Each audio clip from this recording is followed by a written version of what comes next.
சேலம் மாவட்டம் சின்னகவுண்டனூரில் அண்ணாமலை அன்பு கூட்டம் சமூக சேவை அமைப்பின் மாவட்ட அலுவலக திறப்பு விழா நாமக்கல் மாவட்ட தலைவர் பூபதி பாஸ்கர் தலைமையில் நடைபெற்றது. இதில் கலந்து கொண்டு அலுவலகத்தை திறந்து வைத்த பின்னர் நிகழ்ச்சியில் பேசிய அமைப்பின் நிறுவன தலைவர் பழனிவேல், இந்த அறக்கட்டளை அமைப்பு எந்த கட்சியையும் சார்ந்தது அல்ல என்றும் சமூக சேவைக்காக மட்டுமே அமைக்கப்பட்டது என்றும் தெரிவித்தார்.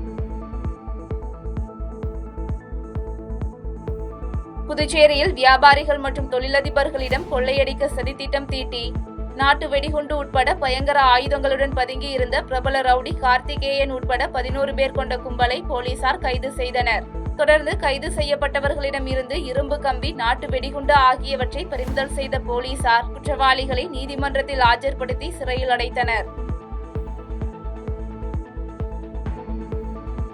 தமிழ்நாட்டில் தேர்தல் தேதி அறிவிக்கப்பட்டு தேர்தல் நடத்தை விதிமுறைகள் அமலுக்கு வந்த நிலையில் அரியலூர் மற்றும் ஜெயங்கொண்டம் சட்டமன்ற உறுப்பினர் அலுவலகங்கள் வருவாய்த்துறையினரால் மூடி முத்திரையிடப்பட்டன. இதனையடுத்து தேர்தல் முடிவுகள் அறிவிக்கப்பட்டு புதிய சட்டமன்ற உறுப்பினர் பதவியேற்ற பிறகு அலுவலகங்கள் திறக்கப்படும் என்று தெரிவிக்கப்பட்டுள்ளது.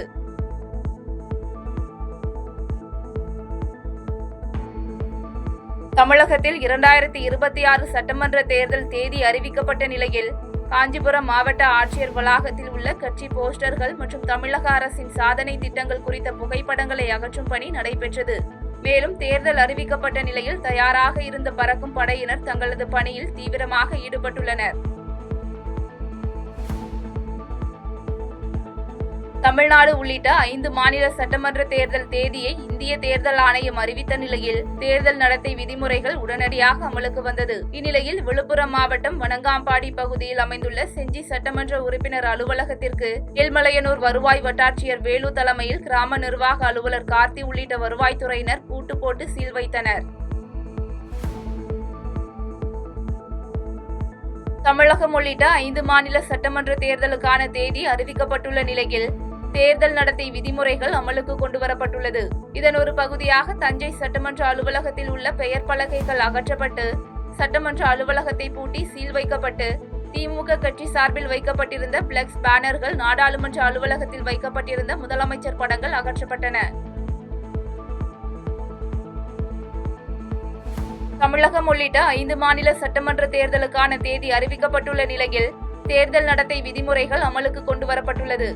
இந்நிலையில் திருச்சி மாவட்ட ஆட்சியர் அலுவலகத்தில் வைக்கப்பட்டிருந்த முன்னாள் முதலமைச்சர் கலைஞர் கருணாநிதி மற்றும் தற்போதைய முதலமைச்சர் மு.க. ஸ்டாலின் படங்கள் அகற்றப்பட்ட நிலையில் மாவட்ட வருவாய் அலுவலர் அலுவலகத்தில் இருந்த முதலமைச்சரின் படங்களும் அகற்றப்பட்டன.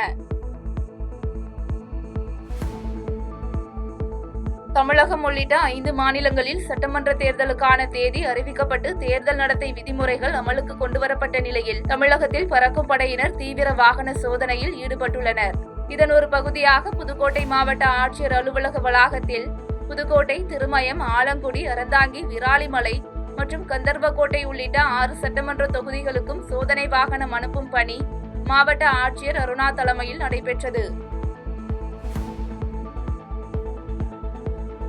தமிழக சட்டமன்ற தேர்தல் தேதி அறிவிக்கப்பட்டு தேர்தல் நடத்தை விதிகள் அமலுக்கு வந்ததை தொடர்ந்து திருப்பூர் மாவட்ட ஆட்சியர் அலுவலகத்தில் இருக்கும் முன்னாள் மற்றும் இந்நாள் முதலமைச்சர் புகைப்படங்கள் அகற்றப்பட்டது குறித்து மாவட்ட ஆட்சியர் மணிஷ் ஆய்வு மேற்கொண்டார். மேலும் மாவட்டத்தின் 8 சட்டமன்ற தொகுதிகளில் 24 பறக்கும் படைகள், 24 நிலை கண்காணிப்பு குழு மற்றும் 8 வீடியோ கண்காணிப்பு குழு என 56 குழுக்கள் தேர்தல் நடத்தை விதிமுறைகளை கண்காணிக்கும் பணியில் ஈடுபட்டுள்ளனர்.